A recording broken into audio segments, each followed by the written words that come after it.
Baiklah, perkenalkan, nama saya Willy Zakaria Sehaan dengan NPM G1C024045. Saya dari kelompok 5 Grup Material Teknik. Di sini saya akan menjelaskan materi mengenai kayu, yaitu mengenai sifat kayu, struktur kayu, penggunaan kayu, dan konsep dasar struktur kayu. Baiklah, penjelasannya akan saya lampirkan di bawah ini.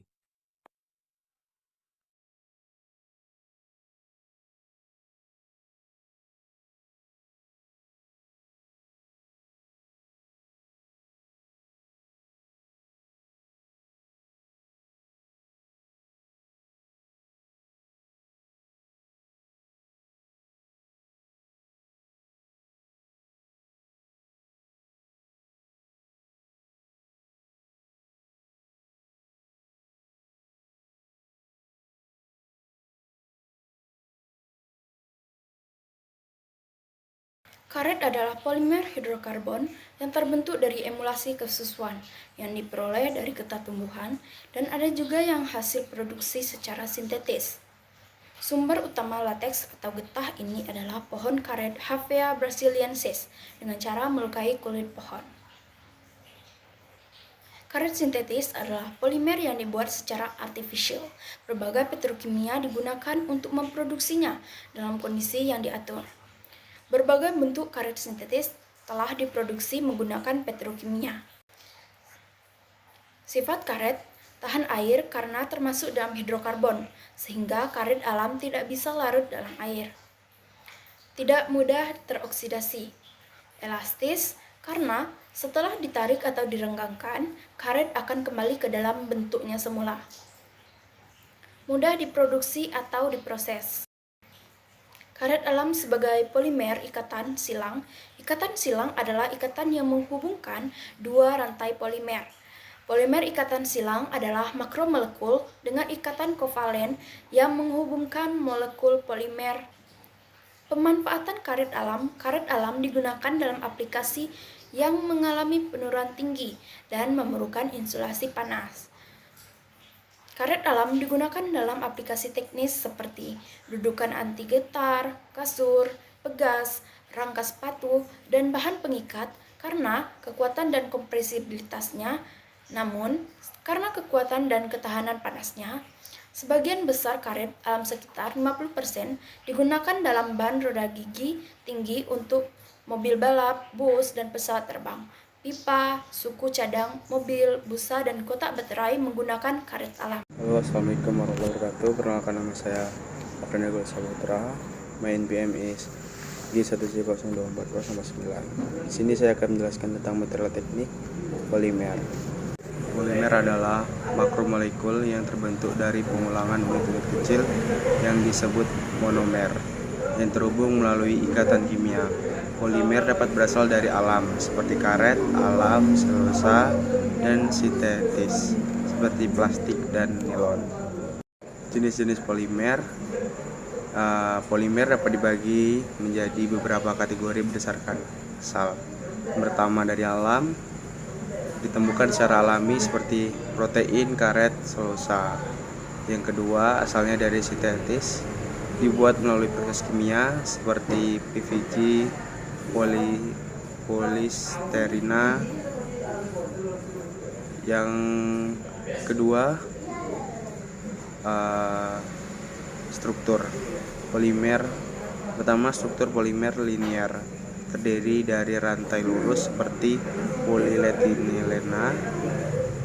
Yang kedua, polimer cabang, memiliki rantai samping yang bercabang seperti aluminium.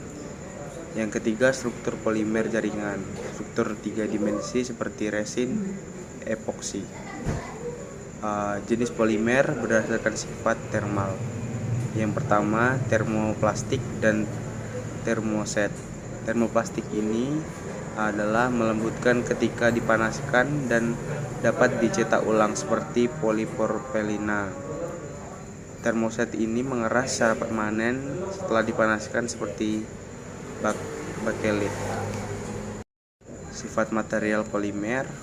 Yang pertama, ringan dan fleksibel. Polimer biasanya memiliki densitas rendah, membuatnya ringan dan mudah dibentuk. Yang kedua, tahan korosi. Banyak polimer tahan terhadap bahan kimia dan korosi, sehingga tahan lama. Yang ketiga, isolator listrik dan panas. Polimer umumnya bukan penghantar listrik dan panas. Yang keempat, bervariasi dalam kekuatan. Beberapa polimer sangat kuat dan tahan lama, sementara yang lain lembut dan elastis. Selanjutnya, proses pengolahan.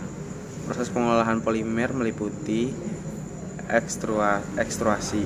Jadi bahan polimer dilelehkan dan dibentuk melalui cetakan. Proses kedua, injeksi molding. Polimer dilelehkan dan disuntikkan ke dalam cetakan untuk membentuk produk. Yang ketiga, blow molding. Digunakan untuk membuat produk berongga seperti botol. Yang keempat, calendering. Proses untuk membuat lembaran atau film dari polimer. Yang terakhir, thermoforming. Lembaran polimer dipanaskan dan dibentuk dengan tekanan atau vakum. Contoh dari bahan material polimer yang pertama, polietilena atau PE, yaitu botol plastik, botol minuman, dan sendok minuman, bahkan sedotan. Yang kedua, PVC atau polyvinyl klorida atau biasa digunakan pada pipa. Yang ketiga, PS polisterina, yaitu seperti styrofoam. Yang keempat, polikarbonat, ini yang biasanya digunakan untuk material-material. Dan yang terakhir, nilon. Nilon ini terbuat dari polimer juga. Baiklah, itulah presentasi singkat dari saya tentang material teknik polimer. Terima kasih. Jika ada kata-kata salah, saya mohon maaf. Assalamualaikum warahmatullahi wabarakatuh. Metal adalah sebuah unsur senyawa atau paduan yang biasanya keras tak tembus cahaya, berkilau dan memiliki kualitas listrik dan thermal yang baik. Melting point dari metal yaitu 1205 derajat Celcius. Metal juga memiliki berbagai jenis, yaitu aluminium dengan jenis 2,70 gram cm kubik, tembaga 806, besi 7,87, emas 19,3, berat 10,89, timah 7,1, dan nikel 8,91. Metal bisa menghantarkan listrik karena adanya ikatan logam atau logam dikelilingi oleh lautan elektron yang terus bergerak. Lautan elektron yang bergerak ini memungkinkan logam menghasilkan listrik dan bergerak bebas di antara ion, serta metal bisa menghantarkan panas karena adanya elektron paling sifat yang bergerak cepat karena adanya kadar yang diserap dan kuantitas thermal yang tinggi. Metal tidak memiliki tekanan cahaya karena sifatnya yang padat.